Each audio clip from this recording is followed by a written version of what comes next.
relationship, yet it's the primary relationship. Your relationship never is secondary. But a lot of people don't want to hear that.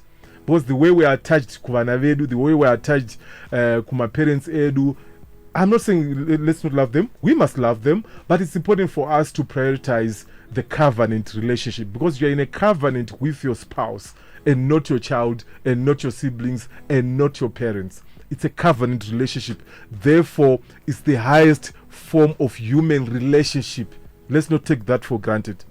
Then number 4 way of seeing are you in a boring marriage or not, you find spending time with other people much more enjoyable and exciting than with your spouse. I can't wait for Friday. I can't wait to be with the boys. I can't wait to be with the girls. Or to be away from the house. Yes. And you literally fight to be with your boys or your girls.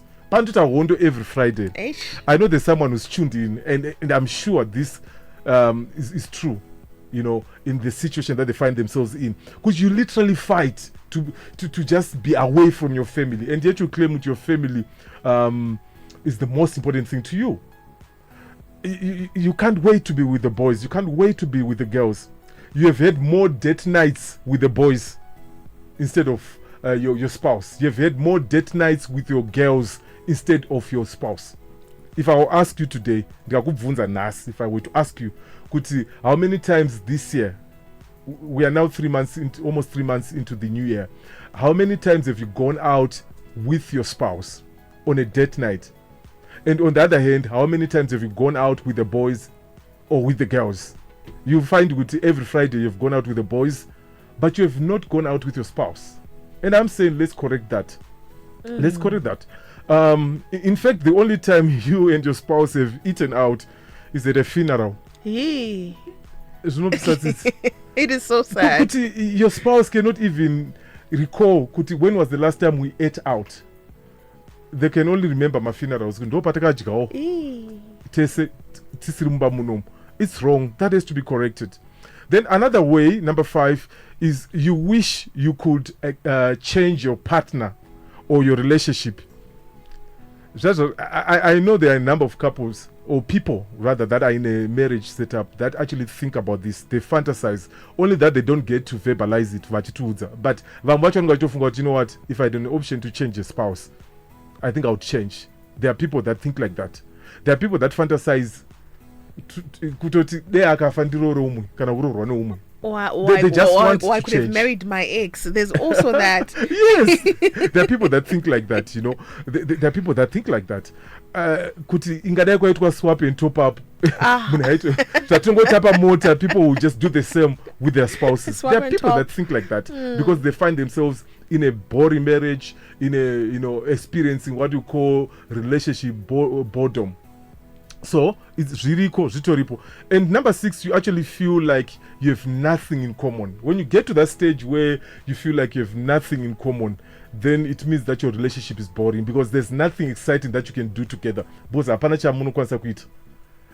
you know the people that can actually say, you know what, my wife and I, my husband and I, atinakana nyaya in common. But how did we get there? Slowly the gap has widened because we've neglected some of the principles, some of the rituals that we must be carrying out as we service our relationship. Because relationships are like a car. If you don't put fuel into that car, it will not move. It will not go anywhere. It will not take you anywhere. You've got to put fuel. And some of this fuel, ndio ma rituals atoka nachitaura, ndio ma principles atoka nachitaura, just doing things even that you don't want to do. I mean, I've never seen anyone who's so excited about refueling their car. Yippee! There's a fuel motor. I've never seen anyone who's so excited about that.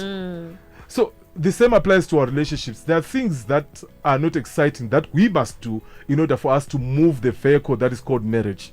If you have not done that, then you have not done anything. Don't expect anything out of your marriage. And marriage does not owe you anything as long as you have not poured in the fuel that will make the marriage move. Inoramba iri mu grade 0 imomo. Uchiramba chungoyevadze vamwe. Number 7, you have a hard time finding things to talk about. Amuna nyaya kana wani zvayo nyaya dzakatopera nyaya. nyaya yamunongotaura chete yekuti wauya here nechingwa chevana, wauya here nedringi revana. That's the only story. Kurudiwa mari yefundraising. Dzimwewo nyaya dzatechingoti nyaya nhando dzadzokuti, as a couple you should be able to look at something like maybe this mic stand and just laugh at it. Yes. And people wondering kuti ko chichiri kuitika. That's the chemistry that you have developed over the years. Could you create your own language? You can laugh about anything. Your inside jokes. Yeah, you can find anything, Ivka. And you can laugh about it. We need to get to that stage. And number 8, you don't enjoy spending time together. It's a drag. Spending time in the mono. And you avoid each other's company. Good, you know what? I can't be with this person because we have no common interests. And you avoid, if it's going out, you go out on your own. If it's going wherever, you go out on your own. Kanavan vasina very in that space where they're experiencing relationship boredom. You can tell. If you walk into a restaurant today, yes, you can actually tell that couple they are dating. They are a dating couple. And then the other couple, it's actually a retired couple. Retired. You see the gestures, you see the non-verbal communication. You see kuti ava vanhu ikapo yaane 10 years marriage asi iyo ikapo iri kudata, they're in courtship or whatever. You can see that because over the years we've grown apart and we are not doing much to improve the situation, and we end up in a relationship that is boring. So how do you address relationship boredom? I think that's a big question for me. It is. How do you address that? How do you correct things? Number 1, you need to express your feelings. Once you've noted kuti zvinodasipo and you are ndiontoziva kuti relationship yenyu iri papi. Don't wait for someone to tell you kuti relationship iri papi. You know exactly kuti relationship yenyu iri pakadai, so things are not moving on well. For instance, you can check how you are communicating. When you are communicating level kuti muri ngovhunzana zvingori transactional kuti wauya nechingwa chevana here waita sei, and you are just communicating facts and all that. It means that relationship is slowly sliding towards relationship boredom. So you can tell the relationship in Europe. So sit down and be able to express your feelings. Now, this goes out to all the couples that are objective. What we're trying to do here is to come up with couples that are emotionally intelligent.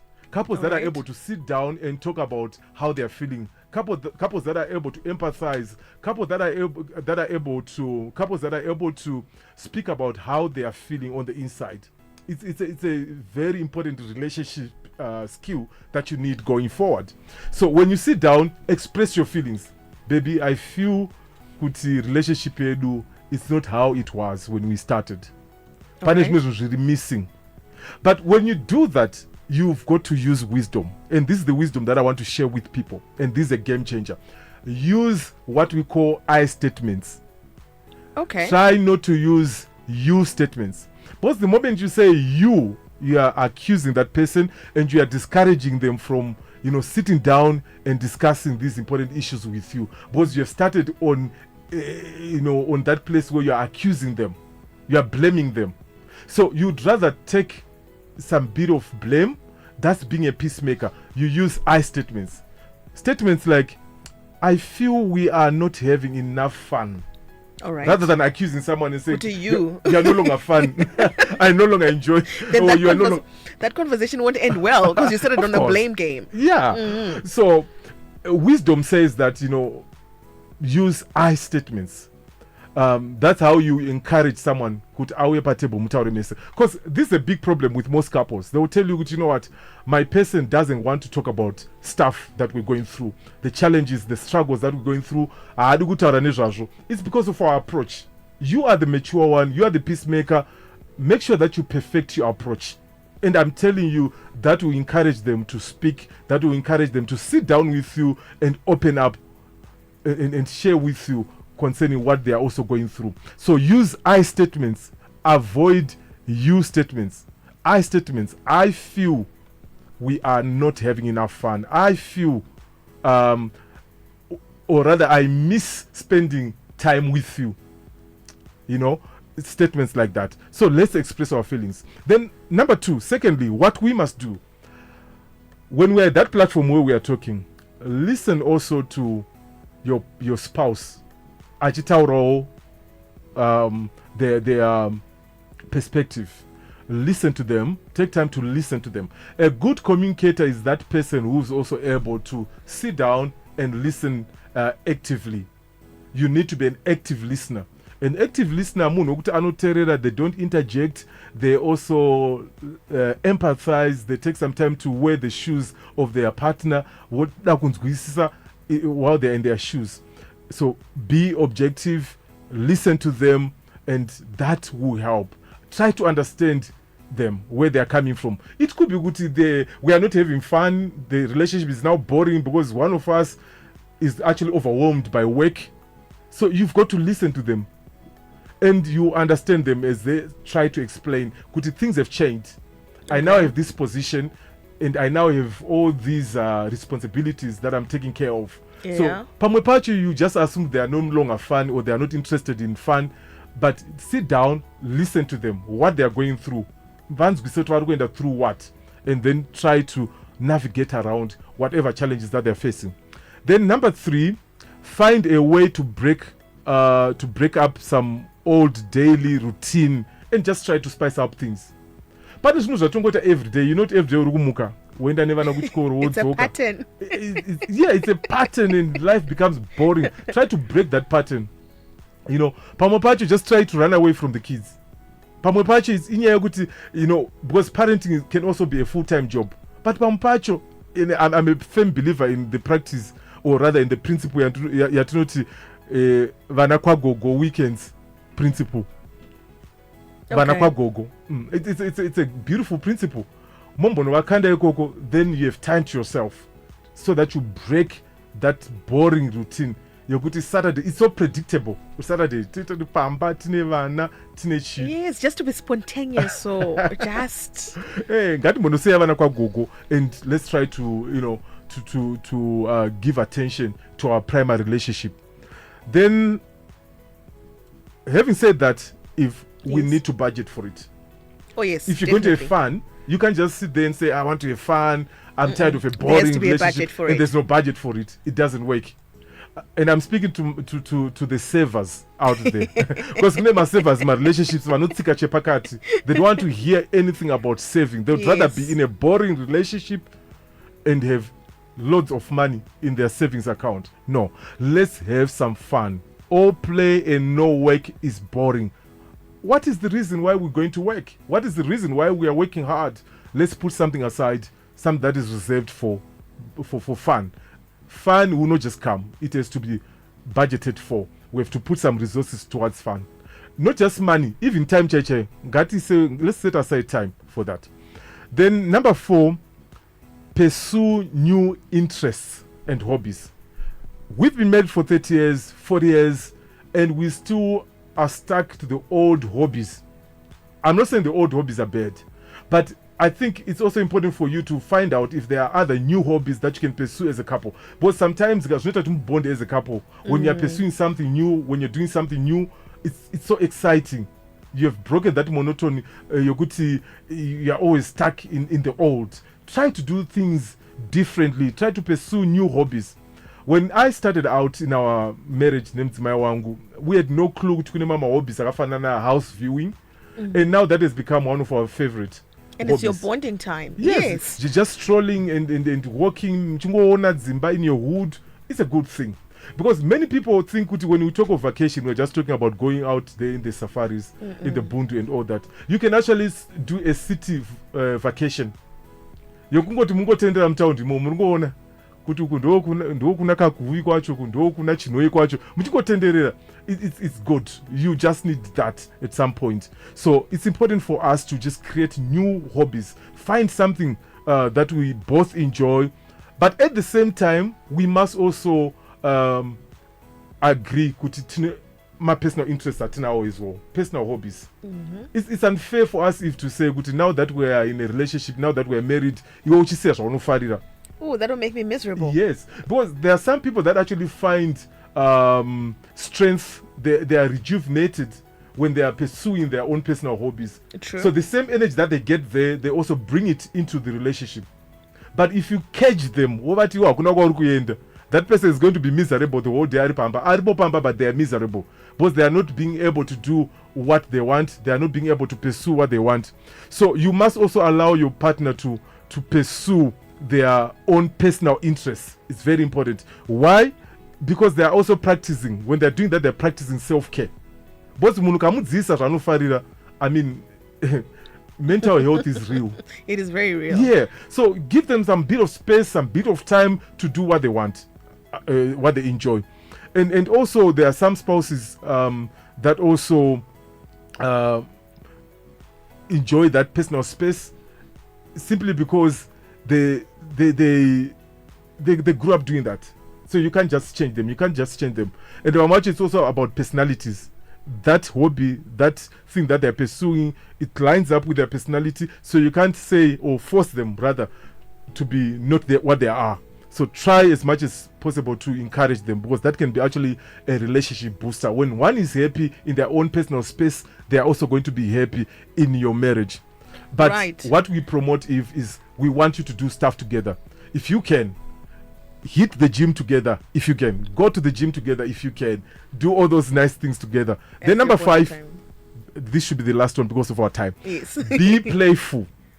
Because marriages are boring because people have ceased playfulness. They've become too serious. Yes. Genesis chapter 26 verse 8 talks about Abimelech, that when he looked through his window, he saw Rebecca and Isaac actually playing, running around, doing some public display of affection with his wife, Rebecca. That's Isaac for you there. So let's create the right environment where we can play, where we can be ourselves.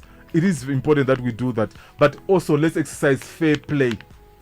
Kusoka, there's actually an award for fair play.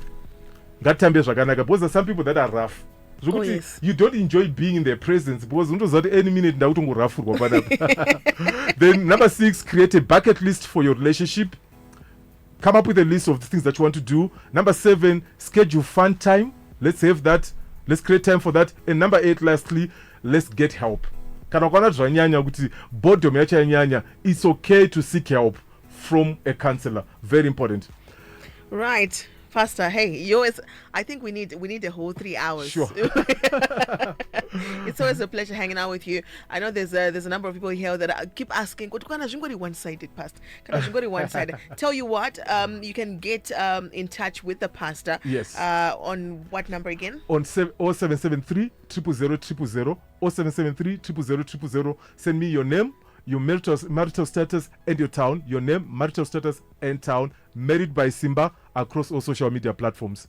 Right, Pastor, thank you so much.